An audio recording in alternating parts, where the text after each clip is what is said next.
Como usted advierte, entramos a la última sección de nuestro estudio que hemos hecho desde Efesios 1:1 y vamos ya por el sermón número 78. Como usted se puede dar cuenta, no me caracteriza ser sucinto y me cuesta, así que bien.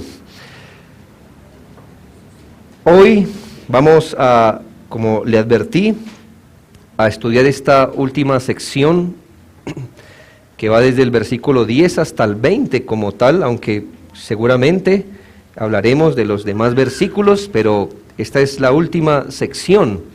Quisiera hacer un breve repaso, al menos como una vista panorámica del libro de Efesios. Les recuerdo que habíamos afirmado que el libro de Efesios lo podemos dividir claramente en dos. Efesios del 1 al 3 y del 4 al 6. En Efesios capítulos 1 al 3, si usted se da cuenta, solo a la luz de los títulos que sugieren la mayoría de Biblias, capítulo 1, capítulo 2 y capítulo 3, nos está hablando de todo aquello que los creyentes somos y tenemos en Cristo.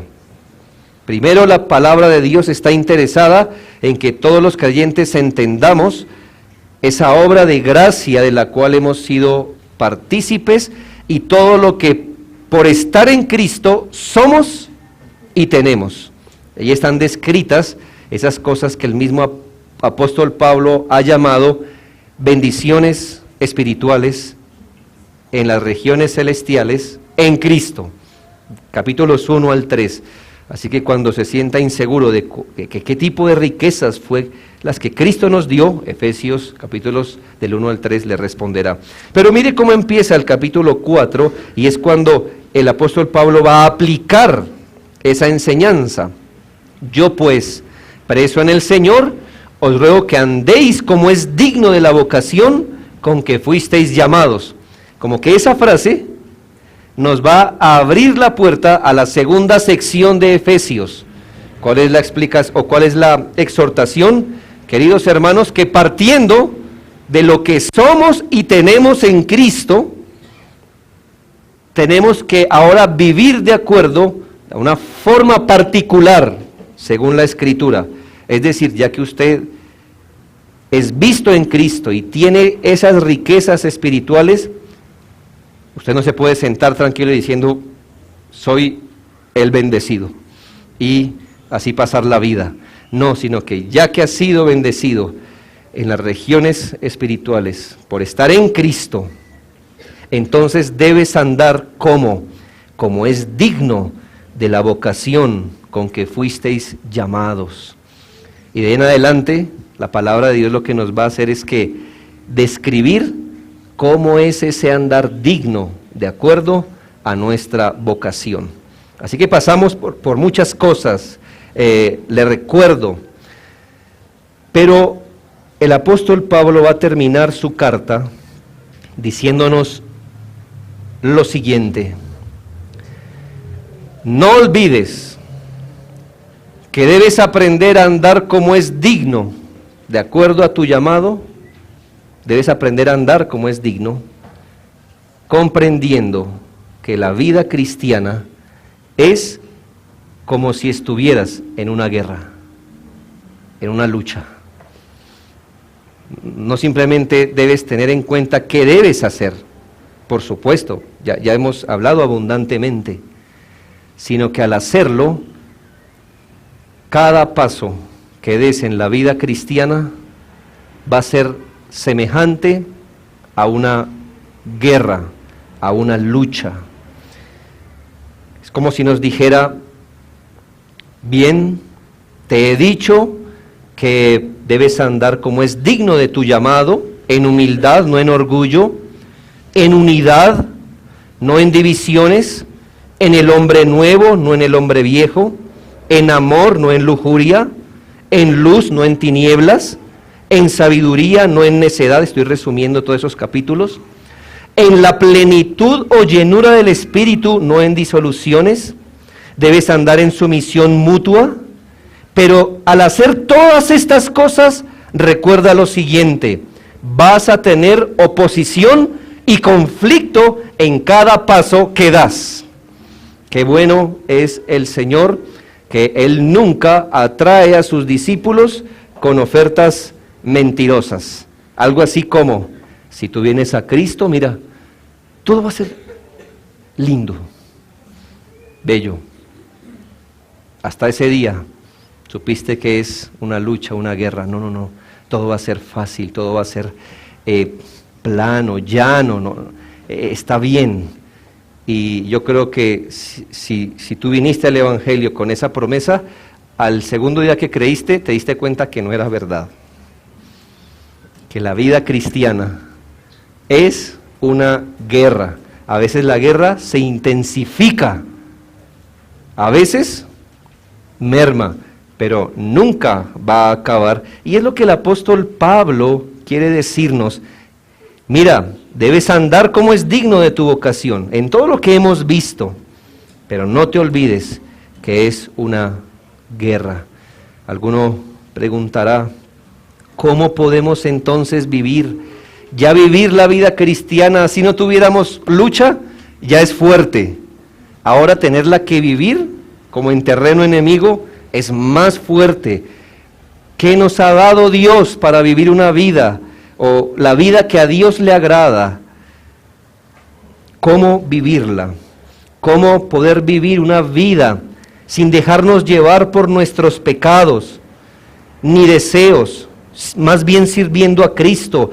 ¿Cómo vivir una vida que glorifique a Dios en medio de tanta oposición que encontramos? ¿Cómo perseverar en los caminos del Evangelio sin desviarnos, desanimarnos, descuidarnos, cuando todo a nuestro alrededor conspira para que no seamos verdaderos creyentes? ¿Cómo vivirla? ¿Cómo seguir en pie en la fe de Jesucristo? No por 1 año, 2, 3, 5, 10, sino hasta que el Señor nos lleve. ¿Cómo vivir la vida sin flaquear en la fe? Cuando vemos que entre más crecemos en la fe, Satanás intensifica sus esfuerzos contra nosotros. ¿Cómo vivirla? La respuesta la encontramos en el versículo 10. No hay otra manera, hermanos. Por lo demás, mira cómo empieza: por lo demás, hermanos míos, fortaleceos en el Señor y en el poder de su fuerza. Mis hermanos, este es un llamado militar, por así decirlo. El apóstol Pablo va a hacer referencia en los próximos 10 versículos a una guerra despiadada, una guerra que se libra en el ámbito de lo espiritual. Él nos va a ilustrar las realidades de la vida cristiana en un mundo adverso. ¿Y cuál es su exhortación? Fortalécete en el Señor y en el poder de su fuerza. Esto es duro. Mejor que te fortalezcas en el Señor. Así que esta frase del versículo 10 es una exhortación que va a ser explicada en los próximos 10 versículos. Es decir, ¿por qué fortalecernos?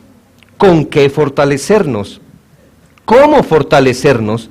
Todo eso va a ser explicado en los próximos 10 versículos. Pero en el sermón de hoy vamos solo a analizar el versículo 10.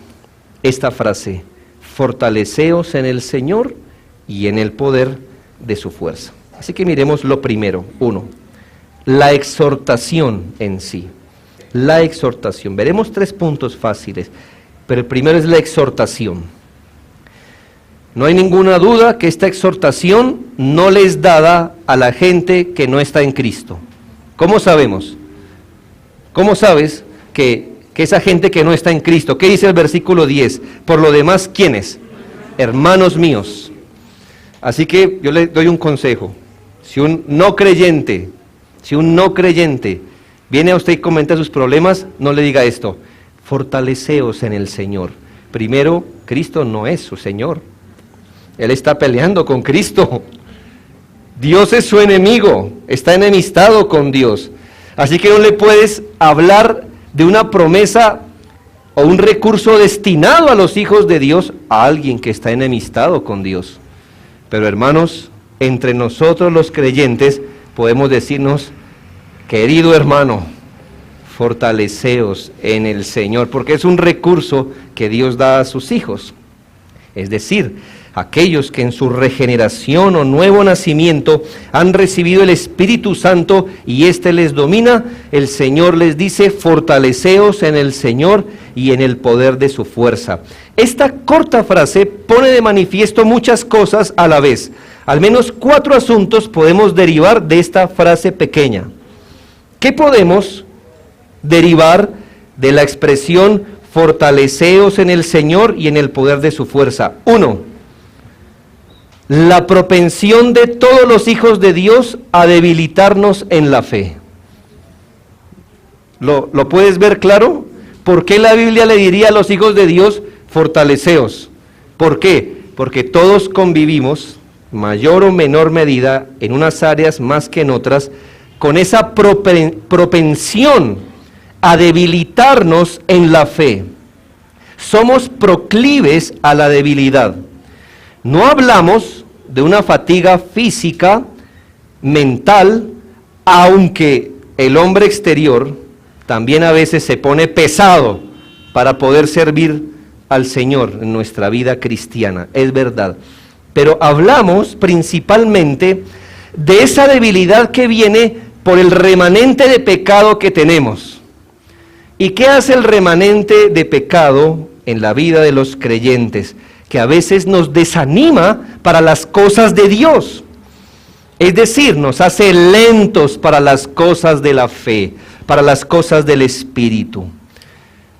Hermano, debes, desde las cosas más simples, como el desánimo a veces de leer tu propia Biblia, de permanecer en oración, el desánimo de que a veces quizá algunos piensan, yo vivía mejor sin conocer a Cristo, era como más fácil, me reía más, me rendía más todo. Ahora he venido a Cristo y a veces notas esa pesadez que a veces no hacemos el devocional, a veces nos arrastramos a hacer el devocional o no lo haríamos. ¿Me hago entender? Tú y yo generalmente, y esto es claro, no vamos a despertarnos algo como, esto pasa, sí, pero no será lo común, que te despiertes un día diciendo, me he despertado con un regocijo en el alma para buscar a Dios, y tu oración sea con esa libertad que tú dices, me han pasado 3 horas orando y ni siquiera me di cuenta. ¿Por qué me miras como así? No es común, ¿verdad? ¿Qué tienes que hacer a veces cuando te levantas? Traer convicción sobre tu alma. ¿Cuál es mi punto, hermanos? Que cuando nosotros venimos a Cristo vemos que las cosas del Espíritu son de otro nivel, son de otra naturaleza, que hay oposición, que hay lucha, que el esfuerzo se debe dar a cada paso, que no hay vacaciones en la profesión de fe, que tú puedes estar en vacaciones de tu trabajo, pero Satanás no sale a vacaciones, ni nuestro pecado remanente sale a vacaciones.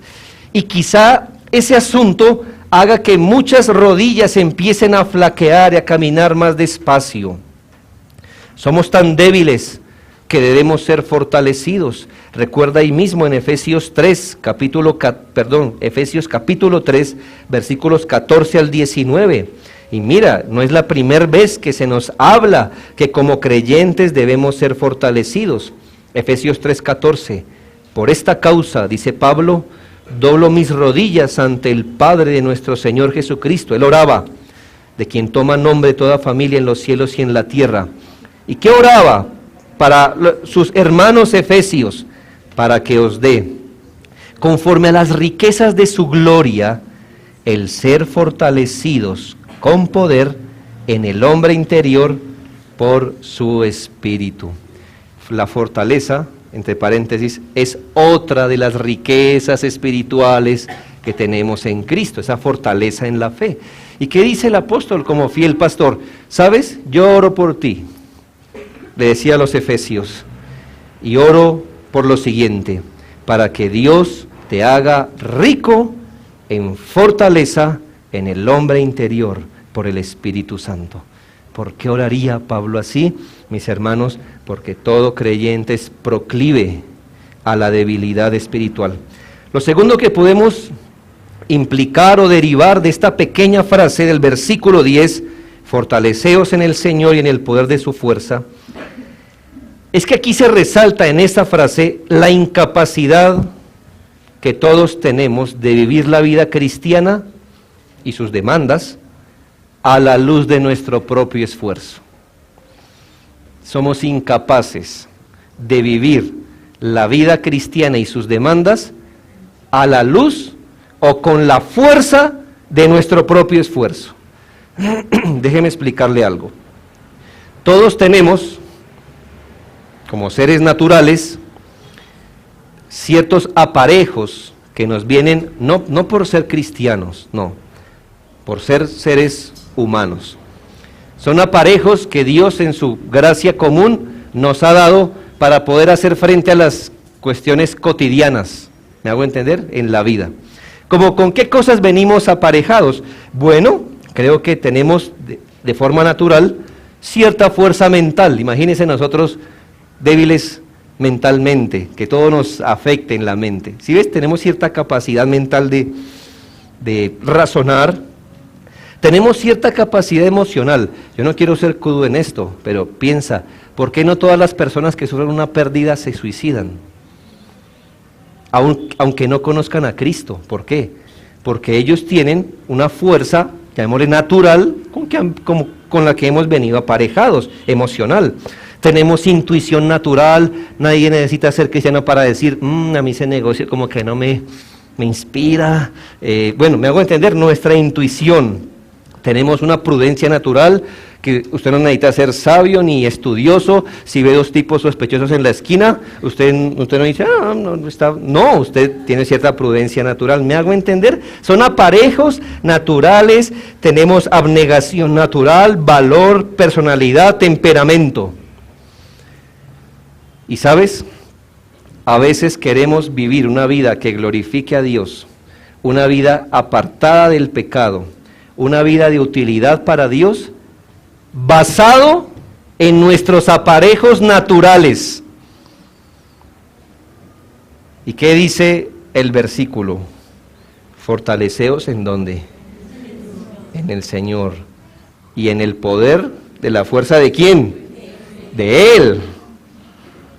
Eso quiere decir que nuestros aparejos naturales no sirven y nada son para ayudarnos a vivir una vida que glorifique a Dios, una vida apartándonos de nuestros pecados, una vida dominada por el Espíritu Santo, siendo útiles al Señor. No sirve. Es decir, su fuerza mental no le sirve para servir a Dios. Su temperamento natural no le sirve. Su resistencia emocional no es nada si lo que quiere es vivir una vida para glorificar a Dios. Hermanos, usted puede hacer el fundamento de un edificio con 5 palos de paleta, si es que está haciendo una maqueta, ¿verdad? Es cierto, parta los palos de paleta, 5 de ellos es suficiente para sostener un edificio de mentira. Pero ahora use esos mismos palos para sostener todo un edificio de concreto en el centro de la ciudad. Diga, bueno, aquí yo hago mi aporte para este edificio. ¿Cuál es su aporte? 5 palos de paleta. Y sobre eso edifiquen el edificio. Oh, mis hermanos, eso sería ridículo. ¿Qué lo quiero llevar a pensar? Nuestros aparejos naturales son un palo de paleta para sostener una profesión de fe que glorifique a Dios o apartarse de sus pecados. Piense algo. Pensemos en la fuerza de voluntad. Yo le he dado harto duro a la fuerza de voluntad, ¿no? La fuerza de voluntad es un aparejo natural, eso no es del espíritu. Lo tiene el cristiano y el no cristiano. Hermanos, con la fuerza de voluntad podemos dejar hacer dietas, hacer deporte. Cuán dura es nuestra fuerza de voluntad, aún para esas cosas pequeñas. Dime, es fuerza de voluntad, son cosas que podemos hacer. Levantarnos temprano, ¿cierto? Voy a hacer esto, ¿sí? Voy a dejar de hacer esto. Siendo una pareja natural, para resolver cositas naturales, cuán fuerte es nuestra fuerza de voluntad. ¿Y quieres con tu fuerza de voluntad aplicarla para dejar un pecado? ¿Es verdad? ¿En serio? ¿Quieres tomar un palo de paleta quebradizo, como es tu fuerza de voluntad, y aplicarlo para destruir un pecado acerado? ¿En serio? ¿Eso es lo que quieres? Por eso la Biblia dice, no te fortalezcas en lo que eres. Lo que eres no sirve. Fortalécete en la fuerza que da el Señor. Tercer asunto que podemos derivar del versículo 10, de la frase, fortaleceos en el Señor y en el poder de su fuerza. La provisión misericordiosa de Dios para con los peregrinos, ofreciéndoles su poder. Aquí yo miro mucha misericordia de Dios. Piensa, si Él nos hubiera salvado, hoy nos da la salvación en Cristo, pero nos dijera, yo ya te salvé y sé lo más, ¿no? Te espero en el cielo. Así que Él está al otro lado de la vida, Él te dio vida nueva aquí y Él se va a parar aquí. Y nos dijo, en el cielo los espero. De ahí en adelante, vayan, luchen, adelante. Mis hermanos, eso no sería una buena nueva para nosotros hoy. No sería evangelio para nosotros hoy. ¿Qué dice la Biblia?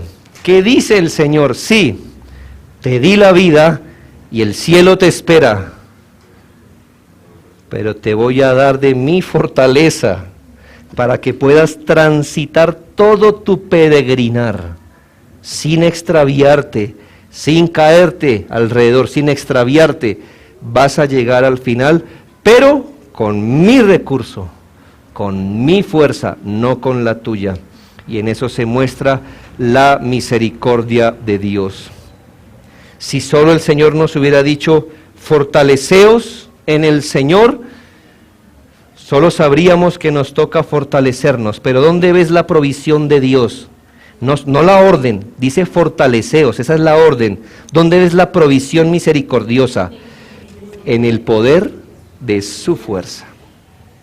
He ahí, Él nos da la capacidad para poder vivir la vida cristiana. La palabra usada aquí, poder, es la palabra kratos, ya hemos usado esa palabra, es decir, tú vas a ser fortalecido para poder transitar toda tu vida y al final de tus días no negar a Cristo y permanecer en la fe. ¿Con qué recurso te vas a fortalecer? Con la fuerza que da Dios, con las capacidades que da Dios. Podemos regocijarnos en la verdad del Salmo 18, versículo 32 y 33. Y nota que la Biblia es muy clara en su lenguaje. Y aquí nos regocijamos en el Señor. Salmo 18, 32 y 33. Mira el lenguaje. Dios es el que me ciñe de poder, quien hace perfecto mi camino, quien hace mis pies como de ciervas y me hace estar firme sobre mis alturas. Tú entiendes mal este texto si entiendes que Dios es tu ayuda. En este texto Dios no está diciendo, yo vengo a ayudarte. ¿Sabes? Tú ayudas a un cojo. Lo ayudas, pero la otra pierna le sirve, ¿no? Le ayudas porque una pierna le sirve. Aquí no está diciendo, Dios es el que te ayuda. No. ¿Qué dice el texto? Dios es el que te ciñe de poder. Es decir, tendrás algún poder, lo recibirás de Dios. Él no viene a ayudar la fuerza que ya tienes. Él no viene a perfeccionar la fuerza que tú tienes. No. Él viene a darte la fuerza que no tienes. Él viene a darte la capacidad que no tienes. Él es el que te ciñe de poder y que hace perfecto tu camino. Él es el que hace tus pies como de siervas. Él es el que nos hace estar firmes, dice la Biblia. ¿Sí ves? Dios no es un ayudante cósmico que dice, bueno, ¿qué tienes? No tengo esto. Está bien, entonces yo pongo el resto. No, Él es el que te ciñe de poder. Si Él no te ciñe de su poder, ¿sabes, hermanos? Nos dejará a la luz de lo que somos, con nuestras fuerzas y capacidades, y no daríamos ni 3 pasos en la fe. Eso es misericordia. Y lo último que podemos derivar de la frase, fortaleceos en el Señor y en el poder de su fuerza, es la responsabilidad que tenemos de tomar los recursos divinos para ser fortalecidos. La responsabilidad que tenemos de tomar los recursos de Dios para ser fortalecidos en la fe. Note que aunque es una gran bendición, la palabra dice fortaleceos. Y aquí está usando un imperativo, fortaleceos. Es como si nos dijera, es su responsabilidad. Sí, Dios es el que lo ciñe, pero usted es responsable de ir a la fuente de la fortaleza para que pueda aprender a vivir esta vida que glorifica a Dios. Es decir, usted no le podrá hacer frente a esta vida con su propia armadura de lata de cerveza. ¿Sí ha visto cómo es de fuerte la lata de la cerveza? Vaya con una armadura así, vaya a pelear. A ver cuánto va a durar usted en guerra. No, él dice, no, es con mi armadura. Ah, querido David, pero tienes que vestirte la armadura. Ve, póntela, fortalécete en el Señor. No simplemente es decir, yo creo que soy débil, yo sé que mis fuerzas nada son. ¿Y? Bueno, qué bueno que lo reconoces, eso es bueno. Mal sería que agarras con tu armadura de lata y vayas a pelear, eso sería mal. Pero no es suficiente reconocer tu debilidad, es necesario ir a la fuente de poder para gente débil como tú y yo, y apropiarnos de los recursos, de la fuerza, del poder de Dios. ¿Y cómo te apropias de los recursos de Dios? A través de los medios de gracia. Mira cómo la Biblia, al menos en 2 textos, Filipenses 2, segunda de Pedro, pero vamos primero a Filipenses, nos remarca que aunque Dios nos fortalece, por supuesto, es con su fuerza, nosotros somos responsables de ir diligentemente a la fuente del poder. Filipenses 2, 12 y 13 dice, por tanto, amados míos, como siempre habéis obedecido, no como en mi presencia solamente, sino mucho más ahora en mi ausencia. Mire, ahí estará nuestra responsabilidad. Ocupaos en vuestra salvación con temor y temblor, pero mire la parte soberana, porque Dios es el que en vosotros produce así el querer como el hacer, por su buena voluntad. Unas páginas más adelante, segunda de Pedro, capítulo 1, segunda de Pedro, capítulo 1, versículo 10, dice, por lo cual, hermanos, mira, está nuestra responsabilidad, tanto más procurad hacer firme vuestra vocación y elección, porque haciendo estas cosas no caeréis jamás. Hermanos, fortalecernos en Dios y en el poder de su fuerza significa que vamos a hallar fuerza, esperanza, ánimo en los recursos del poder de Dios y no en algo nuestro. Yo voy a explicar esto más ampliamente en sermones posteriores, pero le quiero colocar un ejemplo para que esto no quede así como en teoría. Vamos a suponer que usted tiene un conflicto con alguien. A veces pasa en este mundo caído que alguien nos hace algo malo o estamos enfrentados con alguien, un enemigo nos surgió allí. Usted es cristiano, ¿no? Usted puede resolver ese asunto con sus recursos naturales. Cada uno resolvemos esas cosas como seres naturales, ¿verdad? ¿Cómo resolveríamos eso con nuestros recursos naturales? Bueno, uno que sea como aparejado con una emoción fuerte, ¿sabe qué dice? Ni me importa. Lo que él me hizo, me resbala. ¿Cuál fue su manera de resolver eso? La indiferencia. Soy fuerte. ¿Sí ve? Y en verdad hay gente que es así, es fuerte emocionalmente y las ofensas, ¿sabe qué les hace? Le resbala. ¿Sí ves cómo resolvió su problema de enemistad? Con algo suyo, de su armadura. Otro puede decir, lo voy a ignorar, aunque me duela la ofensa que me hizo. Cuando lo vea, voy a hacer cara de, estoy bien, sí, no me ha pasado nada, y lo ignoro. ¿Sí ves? ¿De qué estás echando mano? De tu propio recurso. Otros se resienten, otros se vengan, ya sabemos, no estoy hablando nada, todos lo hemos hecho, hemos echado mano a nuestros recursos naturales para vivir la fe.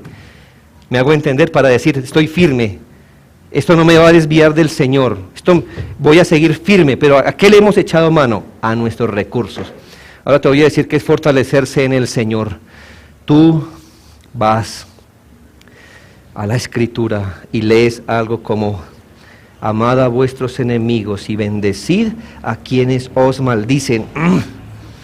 Señor, yo no puedo hacer eso. Y el Señor diría, fortalécete en mí y en el poder que yo te doy. Bien, Señor, si eso es lo que tú quieres de mí, y es justamente lo que yo no puedo hacer, es un palo de paleta mi ánimo, dame, por favor. Voy a la Escritura, me expongo a los medios de gracia, miro la palabra de Dios, no combato con ella, creo que lo que dice la Biblia es verdad, que eso glorifica a Dios, que eso beneficiará a mi contrincante. Entonces, después de luchar en mi alma, le miraré con amor y compasión, y si él necesita algo, le serviré. Porque la Biblia dice que si mi enemigo tiene hambre, le daré de comer, porque haciendo eso, le avergonzaré.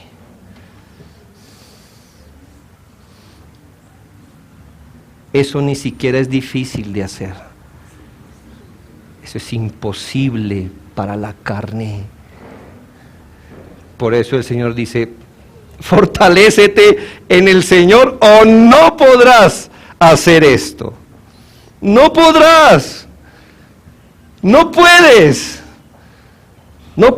hacer lo que la Biblia dice, no puedes orar por tu enemigo diciéndole, bendícelo más que a mí, bendícelo, Señor, no puedes.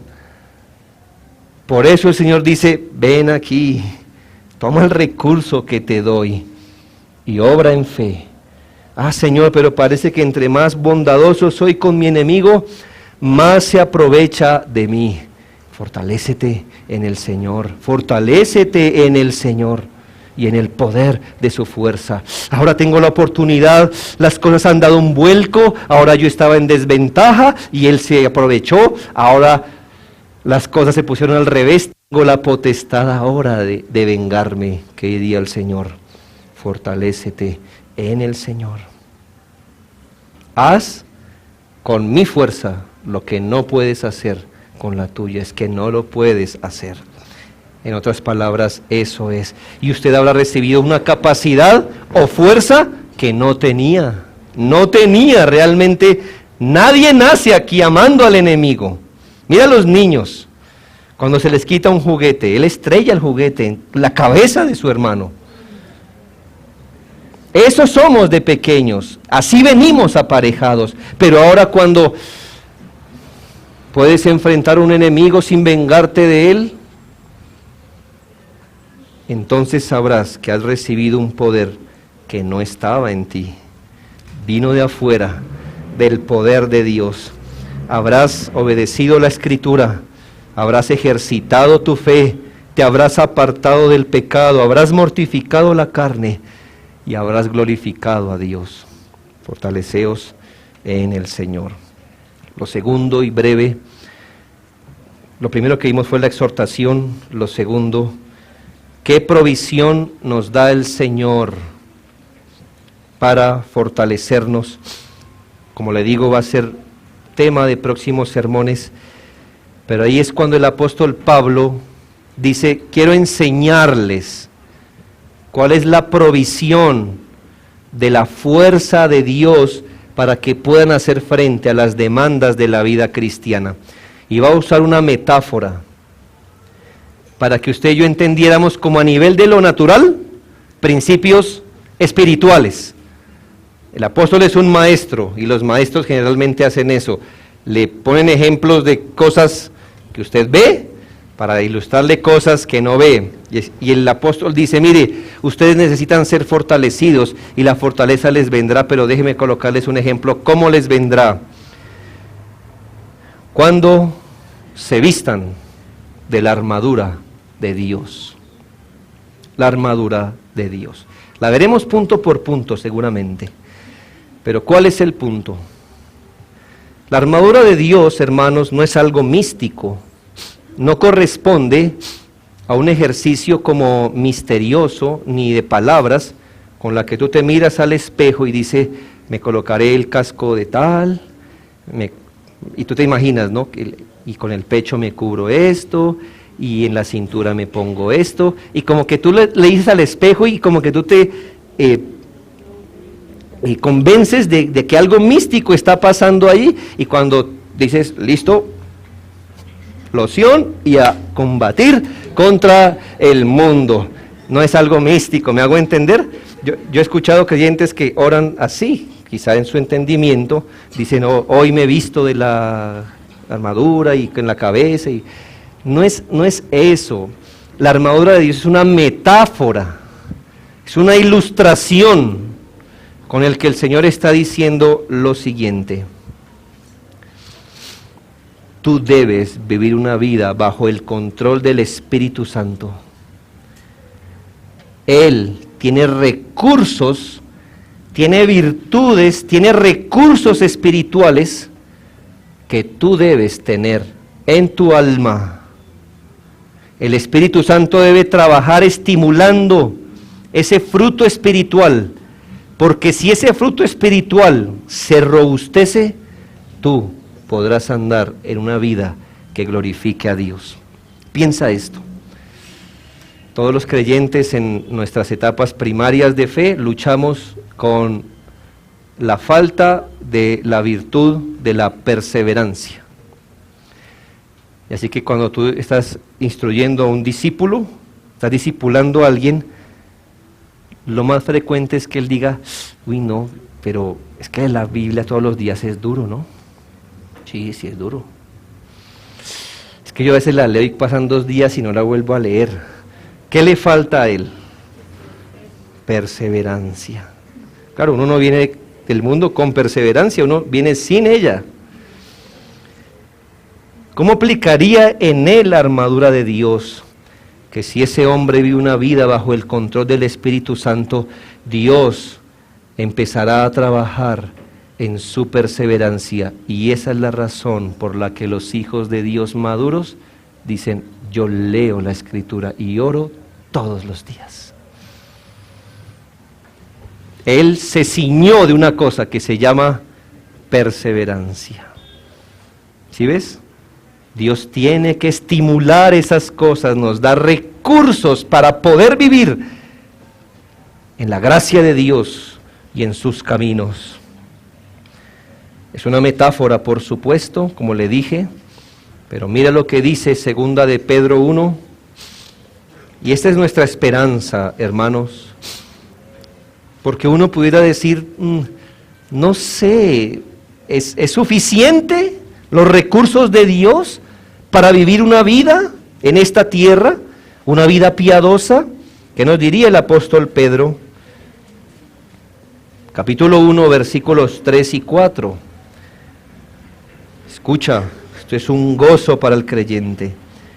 Como todas las cosas, ¿ves? Como todas las cosas que pertenecen a la vida y a la vida de piedad, nos han sido dadas por su divino poder, mediante el conocimiento de aquel que nos llamó por su gloria y excelencia, por medio de las cuales nos ha dado preciosas y grandísimas promesas, para que por ellas llegaseis a ser participantes de la naturaleza divina, habiendo huido de la corrupción que hay en el mundo a causa de la concupiscencia.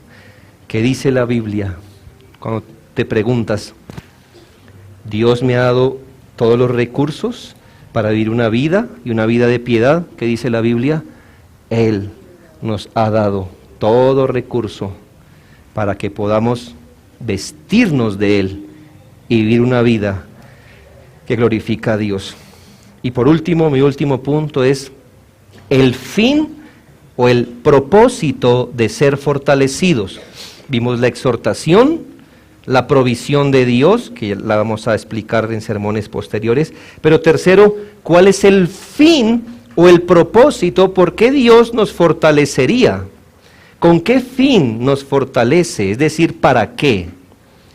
Y aquí debemos mirar las abundantes repeticiones de la Biblia, y mira Efesios 6, solo voy a resaltar del 11 al 14 ciertas palabras que creo que las vas a mirar para hallar el fin, por qué somos fortalecidos. Efesios 6, 11 al 14 dice, vestidos de toda la armadura de Dios, es decir, toma todos los recursos que Dios te da, ¿para qué? Para que podáis, ¿qué? Estar firmes. Mira el propósito con el que se nos fortalece, estar firmes contra las acechanzas del diablo, porque no tenemos lucha contra sangre y carne, sino contra principados, potestades, contra los gobernadores de las tinieblas de este siglo, contra huestes espirituales de maldad en las regiones celestes. Por tanto, otra vez, tomar toda la armadura de Dios, ¿para qué? Para que podáis resistir en el día malo. Y habiendo acabado todo, ¿qué? Estar firmes. Y mira cómo empieza el otro versículo. Estad pues firmes. Es decir, creo que no queda duda cuál es el propósito de ser fortalecidos. Poder estar firmes en la fe y resistir tanto al diablo como al día malo. Dos cosas, seguramente. Aquí no hay engaños, el Señor no ocultó esto. A sus discípulos Dios les dice, desde el más grande hasta el más pequeño. Aquí hay hombres que ya han pasado décadas en el Evangelio, y hay gente que hasta ahora está llegando al Evangelio, y ¿sabe Dios qué les dice? Satanás va a atacar. A él no le interesa matar niños espirituales o matar generales espirituales. Mira un general como David en el campo de batalla y mira lo que hizo Satanás con él. Lo postró. Él no esconde las verdades. ¿Llevas un día en la fe? Escucha esto. Satanás te atacará. Segunda verdad. Llevas un día o lleves 50 años en el Evangelio. El día malo vendrá. El día malo vendrá. Hermanos, el día malo vendrá. O días malos vendrán. ¿Has idealizado la vida cristiana? Voy a ir en un camino llano, cada día serán menos los problemas, menos los ataques del diablo, vas a ver menos oposición. No pienses eso. La Biblia nunca te promete eso, para que podés estar firmes contra las acechanzas del diablo y para que podés resistir en el día malo. Tú lo leíste. ¿Con qué objeto Dios nos da su poder? Para que ni el diablo ni el día malo nos desvíen de nuestro camino a heredar el reino de los cielos. Piensa en estas personas que tal vez tuviste en algún momento y pensabas que eran cristianas. Quizá hasta se bautizaron contigo, yo no sé. Pero algo pasó en su vida. Puede ser algo bueno o algo malo, una providencia, riqueza, pobreza, lo que sea. Y hoy ya no están en la fe. Bueno, podemos concluir que no estaban en la fe, pero al menos se veían como si estuvieran. ¿Qué ha pasado con ellos? Ya sea que Satanás les atacó o el día malo vino, hoy no están en la fe que profesaban. Y cuando tú miras esa realidad, entiendes por qué el Señor nos fortalece. Porque la vida cristiana es dura y Satanás es un poderoso contradictor y el día malo vendrá. Quizá la realidad de unos va a ser que los veamos devolverse al mundo de donde estaban. Quizá la realidad de otros sea que van a pasar toda su vida cristiana en amargura, en raquitismo, en enfermedades del alma, tropezando con la misma piedra siempre, llevados de aquí para allá por cada cosa, lentos, dando mal testimonio de su fe, inutilizados en las cosas de Dios. Y sabes, por eso Dios nos fortalece, para que podamos estar firmes. Hermanos, la vida cristiana no es pasar una prueba, o dos o tres. Dios nunca va a decir, prueba superada. Va a decir, prueba superada esta vez. Adelante hay otra. Adelante hay otra. Ya superaste esta, gloria a Dios. Siguen más. Siendo el postrer enemigo nuestra muerte, hermanos. Vamos a tener que pasar por las aguas frías de la muerte. Y ahí vendrá Satanás a atacar la mente de nuevo. ¿Y cuál es la idea? Estar como firmes, firmes, firmes. Así que no digas, Señor, 3 veces he pasado esto. Dios no dijo hasta 3. Esto es una guerra. Esta es una lucha. Hebreos 3. Dice la palabra de Dios en Hebreos 3. Versículo 14. Mira estas palabras solemnes. Dios no engaña a sus discípulos, porque somos hechos 3:14, porque somos hechos participantes de Cristo con tal que retengamos firme, ¿hasta cuándo? Hasta el fin, nuestra confianza del principio. Así que no era un asunto de creer el día de nuestra regeneración, ¿no? Ya creí.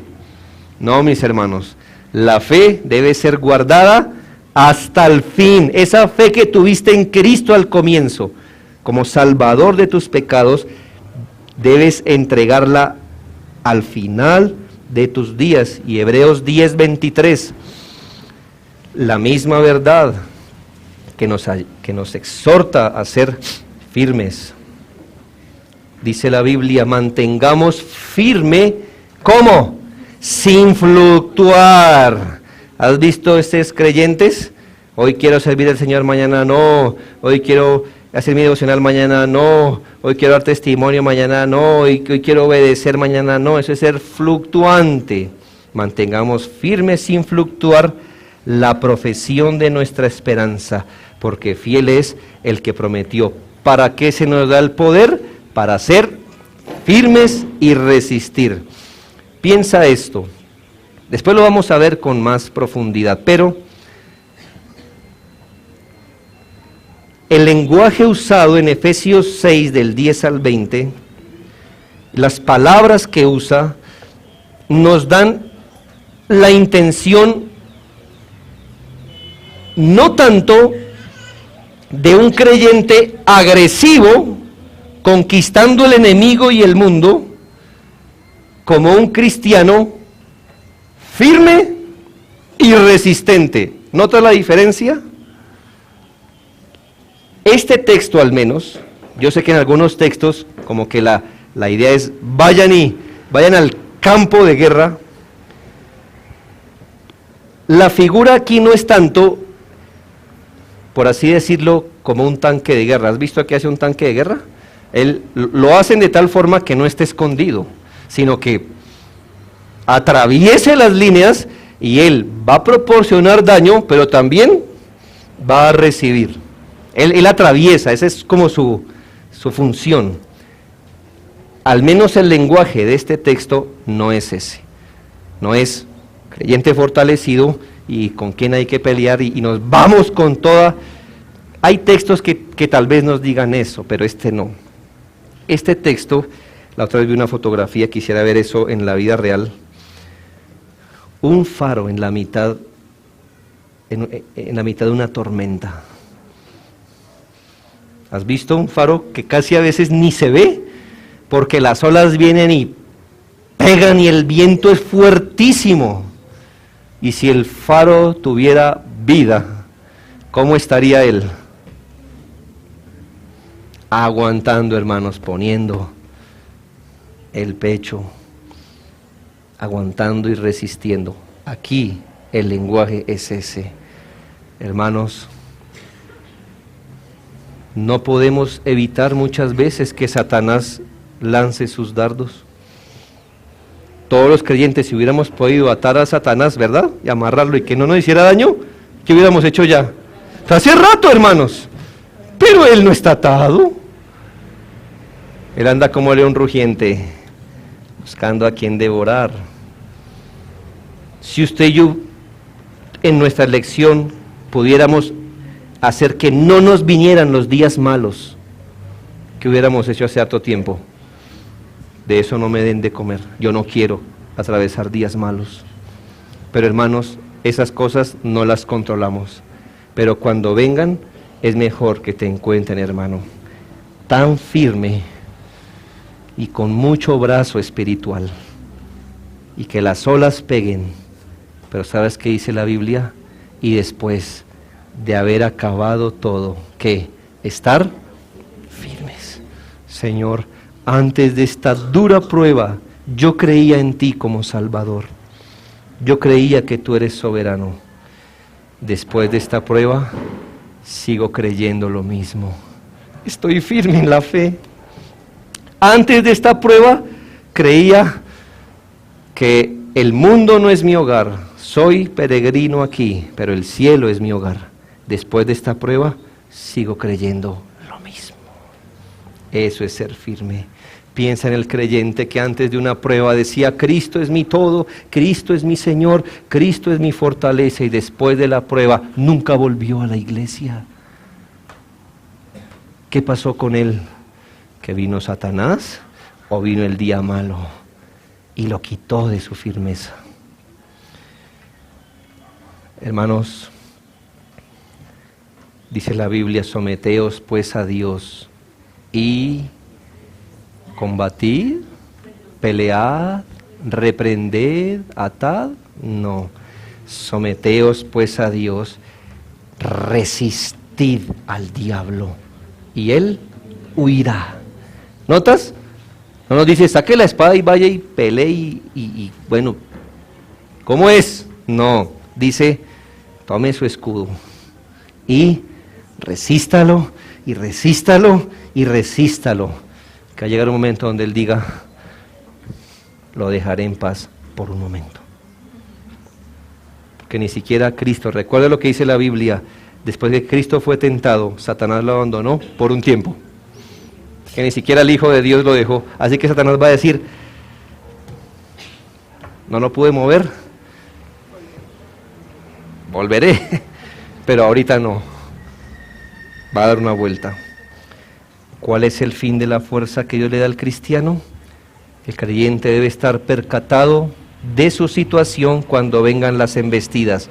Él debe estar firme antes de que vengan, en medio de ellas permanecer firme, y cuando acaben debe continuar firme.